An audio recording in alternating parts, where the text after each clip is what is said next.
Hi, welcome to my podcast, Becoming a Cut Flower Grower. I'm your host, Lydia, and I'm here to share my year of growing and selling cut flowers. I'll be giving you the lowdown on everything I'm doing and sharing all the highs and lows, the good times and the inevitable disasters, all in real time. Join me on my cut flower journey, starting right now. Hello, and welcome to the latest episode. It is Tuesday, the 24th of June in the afternoon. I've been rushing around all day and I finally sat down and I've made myself a coffee. So if you hear any slurping, it's me with the coffee.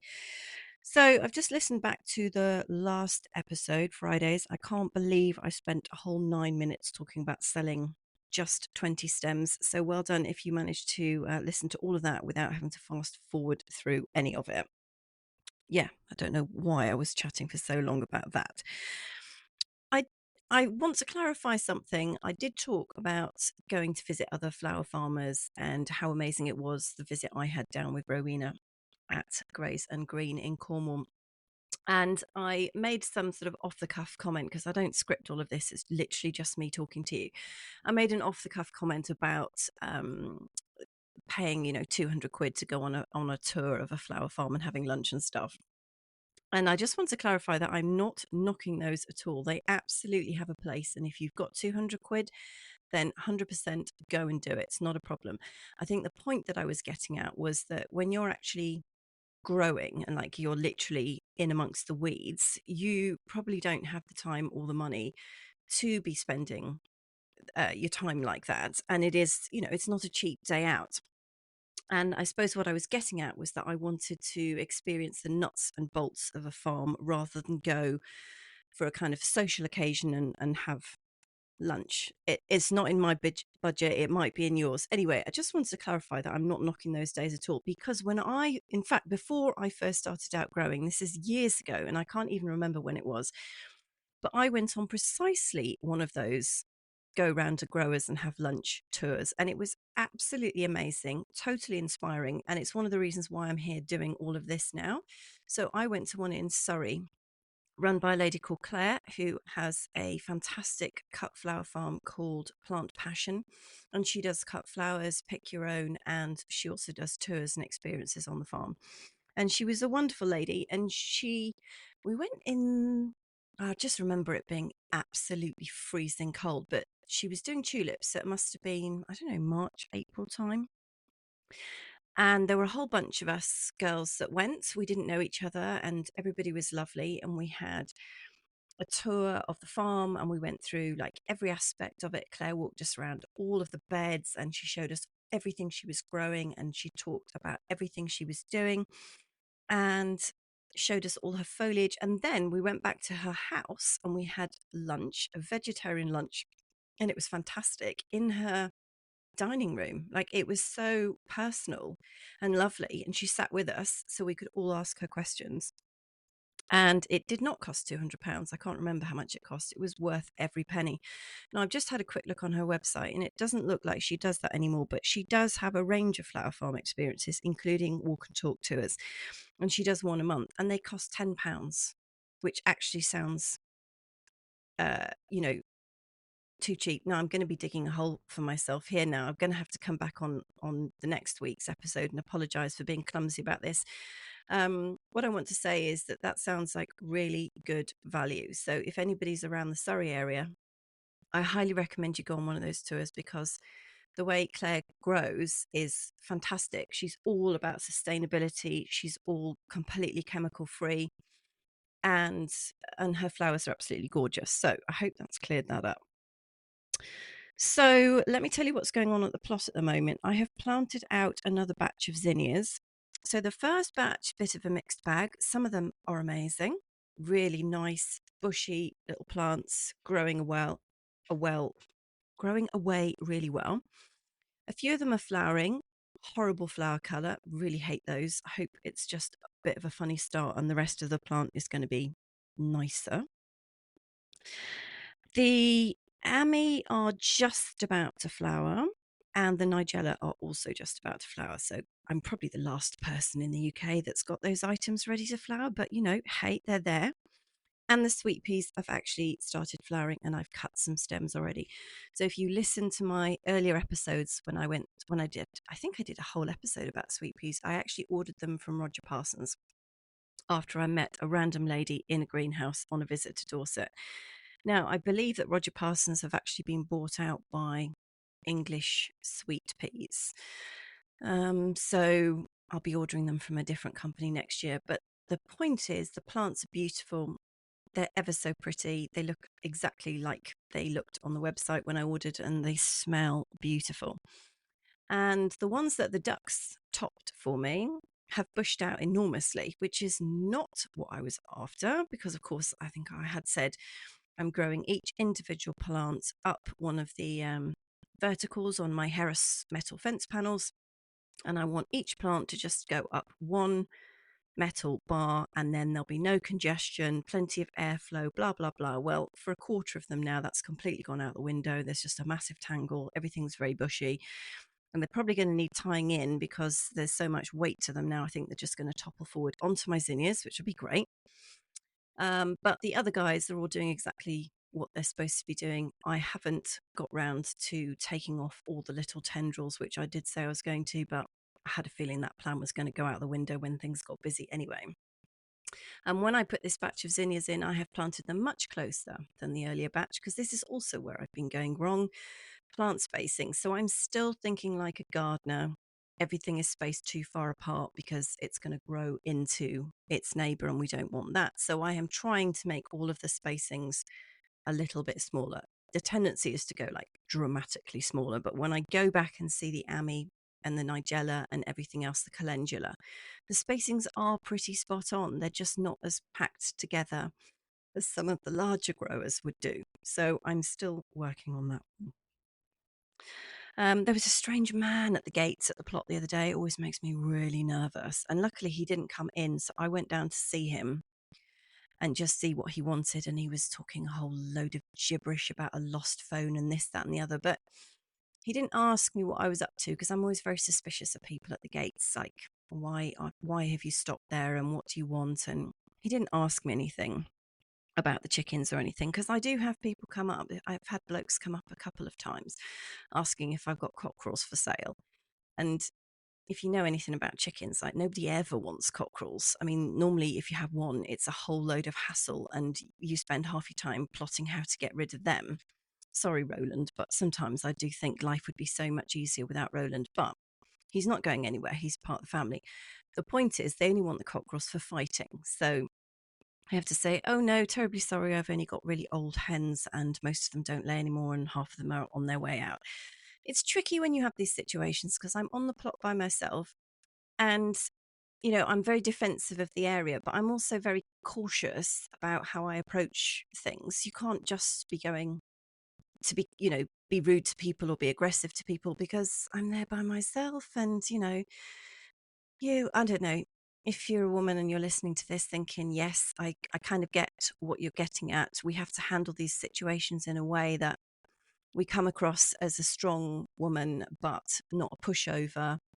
Anyway, you just kind of have to navigate it. And I was reporting it to my other half, and he just got really cross with me, like I should have handled it differently, apparently. And I've said to him, how am I supposed to handle it? Like, you're not a woman. You don't know what it's like to try and deal with people that just turn up at your property, and you don't know what their intentions are. It's, yeah, it's quite unpleasant. And anyway, I mean, Nigel turned up, the guy with the digger. He turned up and was rootling around trying to get some kind of trailer out, and I went charging down to challenge him. And then it turned out, he had a digger. So obviously, like, he's on my side now. But, it's still a bit unnerving. I have finally finished my logo. I have been faffling about with this thing for about 6 months, and I always love doing logos, and I've done it on Canva, and it's super basic. And when I work out how to get it onto my Instagram and anywhere else that it needs to go, I'll let you know, because, you know, sometimes stuff I do it on the laptop and I'm like, well, how am I going to get it on the phone? How does this all work? Anyway, I've done that. I had to do it for this invoice for the florist for the calendula stems that I sold her on Friday. But do you know what? Before I'd even invoiced her, I had to pop to the shops to buy some fruit for one of my friends who I was visiting. And while I was in there, I was like, well, I could just get a few bits of fruit myself, fruit that I can't grow myself. And just like fruit for me, because I'm just bootstrapping this business and I never have any money, is like a luxury item. So I am more delighted with a punnet of grapes than practically anything else you could buy me apart from road pins. So I spent probably, I don't know, a quarter of what I made on the flowers on apricots and strawberries and some peaches as well. That's terrible, isn't it? Because I'm all about no air miles, grown, not flown is the mantra. But I was just, anyway, I probably shouldn't have told you that. So, what else has been going on? So, I did another pitch this morning. So, over the weekend, Saturday was absolutely like the peak of the heat wave, super, super hot. And my other half and I went out for lunch to celebrate our 4-year anniversary. Not married, just 4 years of dating, but I like to make it a thing.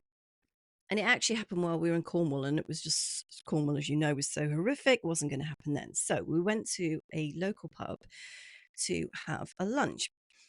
And on the table, they've got all these vases with little bits of dried statice in. And I thought, oh, might be an opportunity there. This would be nice, local pub. It's really, really very classy.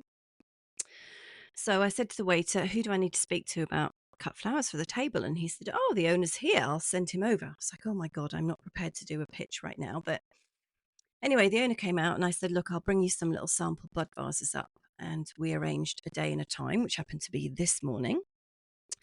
So I took 4 different bud vases up with some little tiny short flowers for him to see what I had available, what kind of offering I could do. Some with foliage, some just plain flower stems. And he loved them. He said they were really beautiful. And the lady behind the bar liked them. And he said, I'll get my wife to give you a call and discuss it. So I left the bud vases in the pub. And she phoned me, and I don't think it's going to be a goer, actually. I think there's going to be some issue over the pricing. When people are like, oh, they're really pretty, but, and you just think, well, but what? They are really pretty. They're really fantastic. They've come from like a couple of miles away, and, they're a lot nicer than what's on the tables at the moment. But, that's just my opinion. So I talked through the pricing and she's going to let me know. But when you just get that feeling from people when you just think, no, that one is going to crash and burn. But it's fine. Like I was fine before I even went to the pub and didn't even know that they would need cut flowers. And I'll be fine if she says no. You win some and you lose some. Separate issue entirely. I finally got round to watching that film 28 Days Later over the weekend because the new one, 28 years later, has finally come out. And I thought, oh, I must go back and watch the original. Would you believe the original came out in 2002? So I'm literally 22, 23 years late watching that film, which is pretty epic. Anyway, it was terrifying. And it gave me horrible flashbacks to COVID with all the empty streets and stuff. So can't recommend that at all. I have set up a shelving unit outside my home to store my cut flowers because all of the sheds and the buildings on the plot get the afternoon, evening sun. So you can cut flowers first thing in the morning, store them in there till lunchtime, and then it is like an oven in there. So I have to bring everything home. So again, all the transporting issues there. And I had some very temporary shelf there, which looked like it was going to keel over if I put one more vase on it. So I have set up a shelving unit now. And the only downside is that it kind of had to lean against the wall in order not to fall over. And then I just think, oh, the slugs are just going to walk straight down the wall onto them. But maybe they won't be interested in actual flowers, and there isn't really any foliage in there. So that is a bit of a challenge, actually, where to store everything so it stays cool because yeah, it's important. And, I'm not going to have like a chiller or anything like that. So that's been challenging. Tomorrow, I'm off to collect some rudbeckia hirta from my next door neighbour who grows loads and loads of plants from seed, and then he sells them and takes them to car boot and stuff. And he's a really excellent grower. So I bought my echinacea from him last year, and these guys are just about to flower. Anyway, he's got a whole load of rudbeckia left, and they're perennials, so I'm going to have them for a very, very good price because he just wants to get shot of them now. And hopefully I'll have them for a while, but I'm not entirely sure where I'm going to put them on the plot. The new ground where the turf got lifted, the soil it's okay. It's just, so dry and it's a bit dicey over that area. So I'd love to put them on the soil that was already cultivated last year. That would be great. I need to find a space for that. So this new growers hub that I'm hopefully joining next week, I'm in a WhatsApp group for that already. And I've not had much luck with WhatsApp groups in the past. Sometimes they can just be a bit overwhelming, and I have made the mistake once of leaving a group, and that just went down like a lead balloon. So now I'm just too frightened to leave a group that I get added to. But the point is that some of the members were talking about putting a ranunculus order in, and they're going to buy as a group, so they will get presumably a better price. So I've actually got to switch my brain on here and think about ranunculus and think about, well, 8 months ahead, 9 months ahead, what kind of numbers, where I'm going to put them, and how many I'm going to be able to buy for about £7. So we'll see how that gets on. I've got the meeting about joining the hub on Monday, so I will let you know on Tuesday how that goes. So one thing I have been doing this week, as I've been still planting more stuff out, is improving my planting technique. And this applies across the board, actually, to anything that you do in a sort of repetitive action. And I got this tip from another podcast that I listen, Trademark Flowers, who do the Six Figure Flower podcast, which is really excellent. I can't recommend it highly enough. And Jenny on there talks about how to be more efficient, you need to do the same task over and over again, rather than like getting something out of its pot, then you dig a hole, then you put it in the pot, then you firm it, then you water it, then you go back to the first one and get another one out of its pot. So she's all about like, be more efficient. So do the same task over and over and over again, and then do the next activity over and over again. So that is what I've been practicing. So I've been getting things out of trays. I've been separating all the individual plants, splitting them up, and then once they're all laid out ready to go, then I've been doing all the holes. Then I put them all in the holes at the same time, and then I go back and I sort of backfill them and firm them in all at the same time, like in one technique. And it's kind of a play on like muscle memory and how your brain just kind of allows your muscles to just do things instinctively. And if you want another really good example of how that works, then just move your kitchen towel or tea towel, whatever you use, or even your toilet roll. That's a bit extreme. Don't do the toilet roll one. Move your kitchen towel to a completely different location and see how many times you instinctively go to the same place to dry your hands after you've washed them. And that's muscle memory. So I said at the end of last episode, I would talk about daffodil choices for 2026, having covered tulips. Now, I am going big on daffodils next year, and I picked a whole load of white ones. I haven't ordered anything yet, but I love daffodils.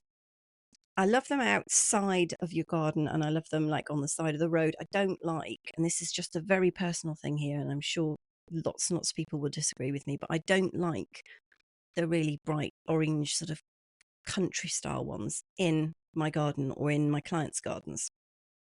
I just don't think that they sit in there very nicely. Now, tete-a-tetes in a little terracotta pot, yes, lovely, but not those whomping great orange things all around. So I've started to buy much paler daffodils, and I think some of the white ones are absolutely beautiful. So I have made up a list here, and I'm going to run you through them very quickly. First one is Desdemona, which is 35 centimeters, so not that tall, but maybe good for bud vases and stuff. Mount Hood, 42 centimeters, stainless, again 35.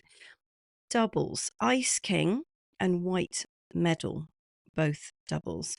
Now, Cheerfulness and Starlight Sensation are multi-headeds. These are very, very pretty. I think they would look absolutely stunning in a bouquet. And my last choice is Poetica Sactea. Now, this one is scented and 40 centimeters, so I thought that would be a good option as well. So, yeah, that's what I'm thinking about for the daffodils. Okay, I think I've probably talked enough for this episode. So, look, it's Tuesday. I will be back on Friday. I hope you have a wonderful week. It seems like the heat is all abated and now we just have wind. I mean, it's just super, super windy out there. So, everything is just drying out from the wind instead of the heat. But never mind, it's not as hot as it was or as it has been. And we actually had a little shower earlier as well, which is amazing. So I hope you have a wonderful week and that everything is going great with you and your flowers and on your plot. And I do hope you'll come back and join me on Friday. Okay, catch you then.